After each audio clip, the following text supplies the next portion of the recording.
Kingmakers IAS Academy for UPSC and TNPSC admissions. Call 9442277273. கிறிஸ்துவராக மதம் மாறிய SC பிரிவைச் சேர்ந்தவர்கள் எஸ்சியாக உரிமை கோர முடியாது என்று உச்சநீதிமன்றம் தீர்ப்பளித்திருக்கிறது.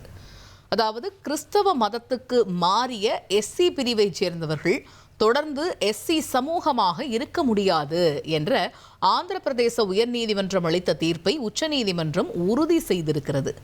இந்து, சீக்கிய, புத்த மதங்களை பின்பற்றாதவர்கள் எஸ்சி சமூகமாக கருத முடியாது என உச்சநீதிமன்ற நீதிபதிகள் மிஸ்ரா, ஆச்சாரியா ஆகியோர் அமர்வு தீர்ப்பு வழங்கி இருக்கிறது. மனுதாரர் 10 ஆண்டுகளுக்கு மேலாக கிறிஸ்தவத்தை பின்பற்றி போதகராக ஞாயிற்றுக்கிழமை தோறும் ஆராதனை நடத்தி வந்துள்ளதையும் தீர்ப்பில் பதிவு செய்யப்பட்டிருக்கிறது.